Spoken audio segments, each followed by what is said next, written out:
சந்தோஷமா இருக்கீங்களா? சந்தோஷம் இந்த பக்கம் குறையுது. சந்தோஷமா இருக்கீங்களா? இந்த பக்கம் சந்தோஷமா இருக்கீங்களா?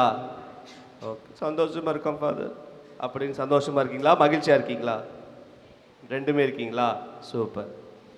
இயேசு கிறிஸ்துவில் அன்பார்ந்தவர்களே, உங்களை பார்ப்பது மிக்க மகிழ்ச்சியாக இருக்கிறது. நான் முதலாக திருப்பலி நிறைவேற்றிய அந்த பலிபீடத்தின் அந்த முதல் படியில் நிற்பது மிக்க மகிழ்ச்சியாக இருக்கிறது. எனவே இந்த மகிழ்ச்சியான இத்தகைய சூழ்நிலையில் என்னுடைய சார்பாகவும் நம்முடைய மண்ணின் மைந்த அருள் பணியாளர் செல்வ ஜெயமணி அவர்களுடைய பெயராலும் நம்முடைய பங்கு தந்தைக்கும் நம்முடைய உதவி பங்கு தந்தைக்கும் மேலும் உங்கள் அனைவருக்கும் நவநாள் வாழ்த்துக்களை மகிழ்ச்சியோடு உங்களுடைய கைகளை தட்டி நான் தெரிவித்துக் கொள்கிறேன். நாளை கொண்டாட இருக்கின்ற நம்முடைய தேர் திருவிழா மற்றும் திருவிழா நல் வாழ்த்துக்களையும் முன்கூட்டியே மகிழ்ச்சியோடு உங்கள் அனைவருக்கும் தெரிவித்துக் கொள்கிறேன். எல்லாரும் ஜோர கைத்தட்டி நல்லா கைத்தட்டி நம்ம மகிழ்ச்சியை வெளிப்படுத்துவோம். பூசை முடிஞ்சு அப்படியே வெளியே போறீங்க, ரோட்டுக்கு அப்படி போறீங்க. ஒருத்தர் பச்சை கடையில் கொஞ்சோண்டு ரசம் வாங்கி குடிச்சிட்டு தன் நிலைமை என்னன்னு தெரியாம ஆடைகள் விலகி படுத்து கிடக்கிறாரு. என்ன பண்ணுவீங்க? பச்சை கடையில் போய் நல்ல ஒரு தக்காளி ரசத்தை குடிச்சிட்டு தன் நிலை மறந்து ரோட்ல படுத்து கிடக்கிறாரு. அவருடைய ஆடைகள் எல்லாம் கொஞ்சம் விலகி இருக்கு. நீங்க என்ன பண்ணுவீங்க? என்ன பண்ணுவீங்க? யோசிங்க. பகல் நேரத்தில் இப்படி போறீங்க, ஒரு பக்கமா போறீங்க, நல்ல பள்ளிக்கூடத்திற்கு செல்கின்ற நம்முடைய மாணவர்கள் நல்ல யூனிஃபார்ம் அணிஞ்சுக்கிட்டு கையில் வெள்ளை வெள்ளையாக ஒரு சில பொருட்களை வைத்துக்கொண்டு தன்னுடைய உதட்டுகளை வைத்துக்கொண்டு தன்னிலை மறந்து நிதானம் இல்லாமல் தவித்து கொண்டிருக்கின்ற அந்த மாணவர்களை பார்க்கும் பொழுது நீங்கள் என்ன செய்வீங்க? என்ன செய்வீங்க? அது உங்கள் புள்ள இல்லை, வேற யாரோட்டு புள்ள. என்ன பண்ணுவீங்க? ரோட்டில் போறீங்க, வாகனத்தில் போயிட்டு இருக்கீங்க. அங்கே ஓரமா ஒரு கணவன் தன்னுடைய மனைவியை தூக்கி போட்டு அடிச்சுட்டு இருக்காரு, மிதிக்கிறாரு. என்ன பண்ணுவீங்க? என்ன பண்ணுவீங்க? ஏன் அடிக்கிறீங்கன்னு கேட்கலாம். ஓகே, ரெண்டு பேரும் நிதானம் இல்லாமல் இருக்காங்க. இவர் நிதானத்தோடு இருக்காரு, ஆனால் தட்டி கேட்கலாம். இப்போ ஒவ்வொரு வீட்லேயும் சில பிரச்சனைகள் நடந்து கொண்டு இருக்கிறது.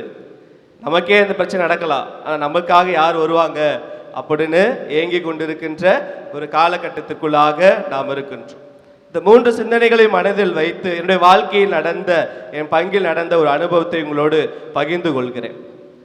கரெக்டாக செப்டம்பர் மாதத்திற்கு முன்னான ஒரு மாதாவுக்காக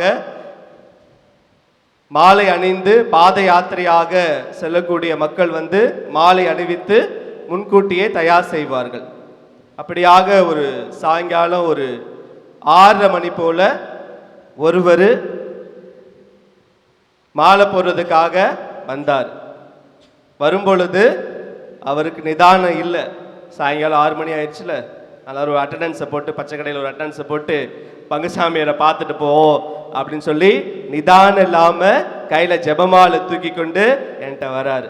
ஃபாதர் மாலை போடுங்க அப்படின்னு. நான் முன்ன பின்ன அவர் கோயிலில் நான் பார்த்ததே கிடையாது. அவர் இந்த ஊரானு இந்த பங்கு சார்ந்தவரானு எனக்கு தெரியாது. ஆனால் இப்படிப்பட்ட ஒரு நிதானம் இல்லாத ஒரு சூழ்நிலையில் எனக்கு முன்னாடி நின்று நிற்கிறாரு. எனக்கு மாலை போடுங்க அப்படின்னு சொல்கிறார். அப்போ நான் சொன்னேன், ஐயா, நான் ஏற்கனவே கோயிலை அறிவிச்சிட்டேன், யாருக்கும் இடைப்பட்ட நேரத்தில் மாலை போட மாட்டோம். நீங்கள் திருப்பலிக்கு வாங்க, திருப்பலியில் கலந்துக்கோங்க, நற்கருணை வாங்குங்க, திருப்பலியோட முடிவில் உங்களுக்கு என்ன பண்ணுவேன்? மாலை போடுவேன். அதெல்லாம் கிடையாது சாமி, நீ இப்போ எனக்கு மாலை போடு. இந்த ஊருக்காரங்க இருக்காங்க பார்த்தீங்களா, அவனை நம்பாத, என்னை நம்பு. யார் சொல்கிறா? அவர் சொல்கிறாரு, என்னை நம்பு. இவங்க மாலை போட்டுட்டு செருப்பு போட்டுட்டு போவாங்க சாமி. நான் அப்படி கிடையாது, செருப்பே போடாமல் இங்கேருந்து நடந்து வேளாங்கண்ணி மாதாவை பார்க்க போவேன், செருப்பே போட மாட்டேன் இவங்க செருப்பு போட்டு நடக்கிறாங்க அப்படின்னு ஆடிக்கிட்டே சொல்றாரு. ஐயா இருக்கட்டும், நீங்க நாளைக்கு காலைல வாங்க, காலையில 6 மணிக்கு திருப்பலி இருக்கு, திருப்பலி முடிச்சு போடுறேன் அப்படின்னு சொன்னேன். நீங்க போடுங்க, நான் இன்னைக்கு தான் வேண்டிக்கிட்டேன், நான் இன்னைக்கு தான் ஒவ்வொரு வருஷமும் போடுவேன், இந்த நாளை நான் தவற மாட்டேன், நீங்க எனக்கு போடுங்க அப்படின்னு சொல்லி சுமார் ஒரு 2 மணி நேரம் அவர் கூட போராடினேன். ஒன்றும் நடக்கல. சரி, இவருக்கு ஒன்றும் பண்ண முடியாது அப்படின்னு சொல்லிட்டு தீர்த்த தெளிச்சுட்டு அனுப்பிச்சு விட்டாச்சு. இயேசு கிறிஸ்துவில் அன்பார்ந்தவர்களே, நம்முடைய வாழ்க்கையில பல்வேறு விதமான சிக்கல்கள், சவால்கள் நம்முடைய வாழ்க்கையில வந்துகிட்டே இருக்கும். சில சவால்களை நம்ம எதிர்த்து நிற்போம், நம்ம சாதிச்சிடலாம். இந்த அறைக்குவல்களை நம்ம சவாலாக எடுத்துக்கொண்டு நாம் திறமையோடு நம்ம சாதிக்க முடியும் என்று நாம் முயற்சி செய்வோம். சில பேர் சொல்லுவாங்க, உன்னால் ஒண்ணுமே முடியாதுடா அப்படின்னு சொல்லுவாங்க, உனக்கு பாடவே தெரியாது அப்படின்னு சொல்லுவாங்க, உனக்கு பேசவே தெரியாதுன்னு சொல்லுவாங்க, உனக்கு டான்ஸ் ஆடவே தெரியாது. இவங்களுக்கு முன்னாடி நான் என்ன பண்ணணும்? ஆடி காட்டணும். இவங்களுக்கு முன்னாடி நான் பாடி காட்டணும். எனக்கு ஒண்ணுமே தெரியாதுன்னு சொல்லுவவங்களுக்கு முன்னாடி நான் வாழ்ந்து காட்டணும் அப்படின்னு சொல்லி உள்ளத்துக்குள்ளாக சில சவால்கள் நம்முடைய உள்ளத்தை தொடும். அந்த தொடுதல் வழியாக என்னால் முடியாது என்று சொன்னவர்களுக்கு முன்னாடி என்னால் செய்து காட்ட முடியும் என்று சொன்னார்கள். அதுல சிறந்த ஒரு உதாரணம் என்பது பழைய ஏற்பாட்டில் ஒரு பொடியன் தாவீது. ஒரு மிகப்பெரிய படைவீரன் கோலியாத் இருக்கிறான். சின்ன பையனால் எதுவும் முடியாது என்று நம்பிக்கொண்டிருந்த அந்த சமயத்துல என்னால முடியும், ஆண்டவர் என்னோடு உடன் இருக்கிறார் என்று சொல்லி கவட்டைகள் வழியாக அந்த பெரிய கோலியாத்தை வீழ்த்துகிறார். எனவே அவருக்கு முன்வைக்கப்பட்ட சவாலை அவர் எதிர்கொண்டு சாதனையாக மாற்றினார் என்பதை பார்க்கின்றோம். எனவே இது போல நம்முடைய வாழ்க்கையில பல்வேறு சவால்கள் வந்து கொண்டே இருக்கின்றன. இப்ப எனக்கு முன்னாடி இருக்கிற ஒரு மிகப்பெரிய சவால் நான் இருக்கிற பங்கு தான். மணப்பாறை பக்கத்துல புறத்தாக்குடி என்கின்ற ஒரு சிறிய கிராமம். நம்முடைய பங்குல ஏற்கனவே உதவி பங்கு தந்தையாக பணியாற்றி கொண்டிருக்கும் பொழுது இறந்த அருப்பணியாளர் ஜஸ்டின் அவர்களுடைய சொந்த ஊர். நீங்கள்லாம் கண்டிப்பாக அந்த ஊருக்கு வந்திருப்பீங்கன்னு நினைக்கிறேன். எனவே கடந்த ஒரு 25 வருடங்களாக அந்த ஆலயமானது பூட்டப்பட்டிருந்தது. இப்பொழுது அந்த ஆலயமானது திறக்கப்பட்டு வழிபாடுகள் எல்லாம் நடந்து கொண்டிருக்கின்றன. எனவே முதல் முறையாக ஒரு செவ்வாய்க்கிழமை அங்கு திருப்பலி நிறைவேற்றலாம் என்று திருப்பலியை நிறைவேற்றின, பூசையை தொடங்கி முதல் வாசகம் வாசிச்சாங்க. வாட்ச் முடிச்ச பிறகு நேராக அல்லேலூயா போயிட்டாங்க. முதல் வாசகம் முடிஞ்ச பிறகு அடுத்து என்ன வரணும்? தியான பாடல் வரணும். அது வராமல் என்ன பண்ணிட்டாங்க? அல்லேலூயா பாட்டாங்க. எனக்கு புரியல, என்ன நடக்குதுன்னு புரியல. என்னாச்சு அப்படின்னு கேட்குறேன். இல்லை ஃபாதர், தான் 2வது வாசகம் கிடையாதுல்ல, அதனால் அல்லேலூயா போகிறோம் அப்படின்னு சொன்னாங்க. இன்னமும் அந்த வழிபாடு என்பது எப்படியாக இருக்க வேண்டும் என்று அவர்களுக்கு இன்னும் தெரியவில்லை. உன்னதங்களிலே பாடல் பாடி அந்த தூயவர் தூயவர் என்பது பாடல் பாடின பிறகு நம்ம என்ன பண்ணுவோம்? ஏஞ்சி நிற்பீங்களா, உட்காருவீங்களா, முழங்கால் போடுவீங்களா? முழங்கால் போடுவோம். அங்கே எல்லாமே நின்றுகிட்டே தான் இருப்பாங்க. நான் கை அசைப்பேன், எல்லாம் முழங்கால் போடுங்க அப்படின்னு சொல்லணும். அப்படி சொன்னாதான் அவங்க இன்னமும் முழங்கால் போடுறாங்க. அந்த அளவுக்கு வழிபாட்டுக்கு அவர்களுடைய வாழ்க்கைக்கும் மிகப்பெரிய ஒரு இடைவெளி இருந்து கொண்டே இருக்கிறது. அதே போல தொடக்கத்தில் ஒரு பிரச்சனை. ஒவ்வொரு மாதமும் இந்த கோயிலில் இருக்கிற ஒரு உண்டியல பணத்தை எல்லாம் எடுத்து எண்ணி அதை மறை மாவட்டத்திற்கு கணக்கு கொடுக்க வேணும். உடனே ஊரெல்லாம் சொல்லிட்டாங்க, ஃபாதரு உண்டியல் உடைச்சி கொள்ளையடிச்சிட்டு போறாரு, திருடிட்டு போறாரு அப்படின்னு சொன்னாங்க. நான் சொன்னேன், அதில் இருந்தது வெறும் 5000ங்க. அதில் இருந்தது வெறும் 5000 தான் என்கிட்ட இருந்துச்சு. அதை தூக்கி நான் என்ன பண்ண போறேன்? இந்த பணம் இல்லாட்டி எனக்கு மாதமே எனக்கு கொடுக்குற தொகை வந்து இதை விட அதிகமான தொகை 1000 எனக்கு கொடுக்குறாரு, என்னுடைய பராமரிப்புக்காக அவர் கொடுக்குறாரு. இதை தூக்கி நான் என்ன கொள்ளடிச்சு நான் என்ன பண்ண போறேன்? நான் பாருங்க, இது கணக்கு நான் 1000 அவர்களுக்கு நான் கொடுத்துருக்கேன், எழுதி வச்சிருக்கேன், எல்லா ப்ரூஃபையும் உங்களுக்கு. இப்படியாக ஒரு கிறிஸ்தவ வாழ்வு எப்படியாக இருக்கும்? ஒரு பங்கினுடைய வழிபாடு எப்படியாக இருக்கும்? பங்கினுடைய வழிமுறை எப்படியாக இருக்கும் என்பது ஒரு அறியாமையில் இருக்கின்ற மக்களாக தான் நான் பார்க்கிறேன். அவங்க மேல நான் குத்தம் சொல்லல. ஏன்னா 25 வருடங்களாக ஆலயம் பூட்டப்பட்டிருந்தது. அவங்க எப்பயாவது கிறிஸ்மஸ், நியூ இயர், ஈஸ்டர் திருப்பலிக்கு மட்டும்தான் பக்கத்து கிராமத்துக்கோ வெளியூருக்கோ சென்று திருப்பலியை பார்க்கக்கூடிய ஒரு சூழ்நிலை. அவர்களுக்கென்று தினமும் திருப்பலி கிடையாது, ஞாயிறு தோறும் திருப்பலி கிடையாது. இப்படிப்பட்ட சூழ்நிலையில் அறியாமல் இருக்கின்ற மக்களை அவர்களை இன்னும் அதிகமாக வளர்க்க வேண்டும், ஆன்மீகத்தில் அவர்களை வளர்க்க வேண்டும், அவர்கள் அன்புறவில் வளர்க்க வேண்டும், பிறர் அன்பில் அவர்களை வளர்க்க வேண்டும் என்பது என்னுடைய வாழ்க்கைக்கு முன்பாக, என்னுடைய கண்ணுக்கு முன்பாக இருக்கின்ற மிகப்பெரிய சவால்களாக இருக்கின்றன. வேணாயா, நான் உண்டு, என் பணி உண்டு அப்படின்னு சொல்லிட்டு நான் இருந்தா என்னுடைய வாழ்க்கையானது ஒரு உண்மையான வாழ்க்கையாக இருக்கிறது. அப்படியாக இங்க இருக்க மறைக்கல்வி ஆசிரியர்கள் என்னை வளர்க்கவில்லை. ஆண்டவருக்கு உண்மையாக, ஆண்டவருக்காக கொடுக்கப்பட்ட அந்த நெறியை பின்பற்றி மக்களை வழிநடத்த வேண்டும் என்பதுதான் இந்த மண்ணிலிருந்து, இந்த மறைக்கல்வி ஆசிரியம் இருந்து, இந்த பங்கு மக்களிடமிருந்து நான் கற்றுக்கொண்டது சிறு வயதில் இருக்கும் பொழுதே.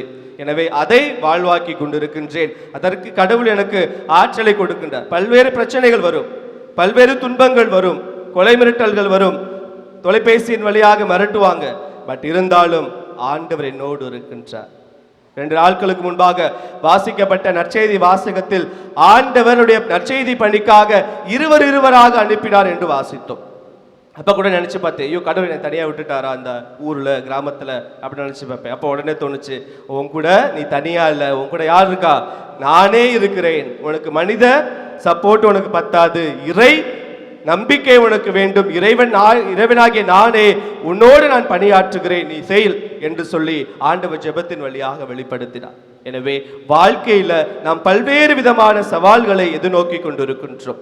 நம்முடைய புனிதர், நம்முடைய பாதுகாவலர் புனித அருளாந்தருடைய வாழ்க்கையில் ஏற்பட்ட பல்வேறு சவால்கள் இருந்தாலும் அந்த சவால்களை நான் 3 விதமாக பார்க்கின்றேன்.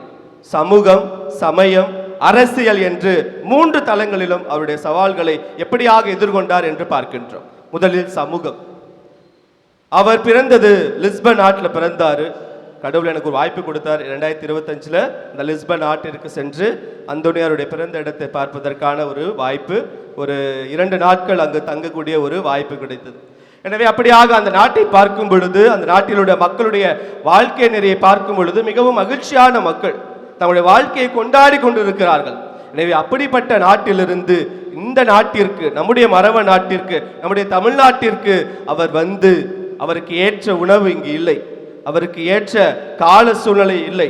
அங்க போனா அங்க குளிருது, இங்க வந்தா வேகுது. அங்கே இருக்கலாம் போல எனக்கு தோணுச்சு, லிஸ்பன் நாட்டிலே இருக்கலாம் போல தோணுச்சு. ஆனால் அங்க குளிர், இங்க மிகப்பெரிய ஒரு வெப்ப சூழ்நிலை. இப்படியாக பல்வேறு கால சூழ்நிலைகள், உணவு பழக்க வழக்கங்கள், வாழ்க்கை முறைகள் மாறினாலும் இறைவனுக்காக அர்ப்பணிக்கப்பட்ட நான் அனைத்தையும் நான் ஏற்றுக்கொள்ள வேண்டும் என்று சொல்லி இந்த சமூக சவாலை அவர் ஏற்றுக்கொண்டார். 2வது சமயத்தினுடைய சவால். இந்த சமயத்தை, கிறிஸ்துவ சமயத்தை பரப்பும் பொழுது அவருக்கு இருந்த மிகப்பெரிய தடை, இவர் வேற்று நாட்டினவர் என்கின்ற ஒரு தடை இருந்தது. அதற்காக அவர் என்ன பண்ணாரு? தன்னுடைய வேற்று நாட்டு ஆடையெல்லாம் அவர் களைந்து விட்டு காவியான ஆடையை அணிந்து கொண்டு பண்டார சுவாமிகள் என்று மக்கள் அவரை அழைக்கக்கூடிய அளவுக்கு மக்களோடு மக்களாக இருந்து அவர் இறைச்சியை தவிர்த்து அவர் சைவ உணவை ஏற்றுக்கொண்டு மக்களைப் போலவே அவர் வாழ ஆரம்பித்தார். அவர் வேற்று நாட்டுக்காரர் கிடையாதியா, நம்மாலியா, நம்மூர்காரியா என்று சொல்கின்ற அளவுக்கு அவருடைய வாழ்க்கை முறையை அவர் மாற்றிக்கொண்டார். 3வதாக அரசியலுடைய சவாலை ஏற்றுக்கொண்டார். தடியத்தேவன் பல்வேறு மனைவிகளை வைத்திருந்தார். அவர் நினைச்சு பார்த்துருக்கலாம், இவன் தானே எத்தனை பனைவெல்லாம் வச்சுக்கிட்டு நமக்கு என்ன, நமக்கு கோயிலுக்கு வரானா, நம்முடைய காரியத்துக்கு உதவி செய்யறாங்களா அப்படின்னு சொல்லி பார்த்துருக்கலாம். ஆனால் கிறிஸ்தவ நெறி என்பது ஒரே மனைவி ஒரே கணவன் என்கின்ற அந்த ஒரு நெறிமுறை. வாசிக்கப்பட்ட நற்செய்தி வாசகத்திலும் திருமுழுக்கு யோவான் சொன்ன ஒரே காரணம், உடைய சகோதரன் மனைவியை வைத்திருப்பது முறை அல்ல என்று சொல்றார். அதற்காக தான் தன் உயிரை கொடுத்தார். அதே போலதான் அருளானந்தரும் தடியத்தேவனை பார்த்து பல மனைவிகளை வைத்திருக்கிறார் என்று சொல்லி அவருக்கு அறிவுரை கூறி அவருக்கு நல்வழி காட்டி ஒரே மனைவியுடன் வாழ செய்தார். இதை பிடிக்காத சேதுபதி என்கின்ற மன்னன் இவருடைய தலையை வெட்டி அவரை மறைசாட்சியாக கொலை செய்யக்கூடிய அளவுக்கு அவர் துணிந்தார் என்பதை பார்க்கின்றோம்.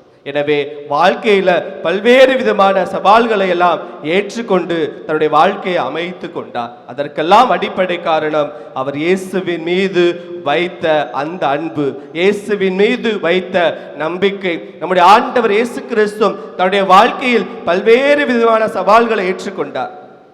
சாதாரண தண்ணீரை ரசமா மாற்றும் போது மக்கள் எல்லாம் குடிச்சு சந்தோஷப்பட்டாங்க. ஒரு கண்ணு தெரியாதவர், ஒரு நோயுற்றவர், அவரை தொட்டு குணப்படுத்தும் பொழுது மக்கள் எல்லாம் சந்தோஷப்பட்டாங்க. ஆனா ஓய்வு நாளுடைய சட்டத்தை மீறும் பொழுது அங்க அரசியல் வருகிறது. நீ ஓய்வு நாளை ஏன் நல்லது செய்யற, ஓய்வு நாளை நீ ஏன் வேலை செய்யற என்று சொல்லி அவர் மீது குற்றம் சாட்டி அவரை சிலுவையில் அறைந்தார்கள். எனவே ஆண்டவர் தன்னுடைய வாழ்க்கையில் வைத்த பல்வேறு சவால்களையும் எதிர்கொண்டார் என்பதை பார்க்கின்றோம். எனவே நாம் சிந்தித்து பார்ப்போம். நம்முடைய பயணம் செல்கின்ற இந்த பயணத்தில் ஒரு குடிபோதையில் ஒருத்தர் மயங்கி கிடக்கிறார். குழந்தைகள் போதை பழக்கத்துல மயங்கி கிடக்கிறாங்க. ஒரு கணவர் ஒரு மனைவியை அடிச்சுட்டு இருக்காரு. இதை பார்த்துட்டு பார்க்காம நாம போனா நம்முடைய வாழ்க்கை சவால்களை நாம எதிர்கொள்ளவில்லை. அருளாந்தரும் பார்த்துட்டு பார்க்காம போயிருக்கலாம். ஏசு ஆண்டவரும் ஓய்வு நாளில் தானே நல்லா செய்யக்கூடாது, நான் வேற நாளாக செஞ்சுக்கிறேன், ஓய்வு நாளை செய்யல அப்படின்னு சொல்லி முடிவெடுத்திருக்கலாம். ஆனா இல்லை, பின்வாங்கவில்லை. தவறு நடக்கின்றது, அது தவறு என்று சுட்டிக்காட்டக்கூடிய அளவுக்கு நம்முடையத்தில் தைரியம் இருக்கிறதா, நம்முடையத்தில் உறுதி இருக்கிறதா, நம்மிடத்தில் வீரம் இருக்கிறதா என்பதை நாம் சிந்தித்து பார்ப்போம். நாம் ஆண்டவருடைய வழிமரபினர்கள், தந்தையார் கடவுளுடைய வழிமரபினர்கள். கடவுள் நமக்கு தந்தையாக இருக்கின்றார். தந்தை வீரத்தோடு தைரியத்தோடு செயலாற்றி கொண்டிருக்கிறார். நாம் பயந்து கிடக்கின்றோமா, துணிவோடு இருக்கின்றோமா, அது துணிவற்று இருக்கிறோமா என்பதை நாம் சிந்தித்து பார்ப்போம். நம்முடைய புனிதரை போல சவால்களை எதிர்கொள்ள தைரியத்தோடு நாம் முயல்வோம். அந்த தைரியத்தையும் வீரத்தையும் நம்முடைய ஆண்டவர் நாம் ஒவ்வொருவருக்கும் தருவார் என்ற நம்பிக்கையோடு இந்த தெய்வீக திருப்பலியில் நாம் அனைவரும் இணைந்து ஜெபித்து இறையாசிர் பெறுவோம். பாருங்கள்.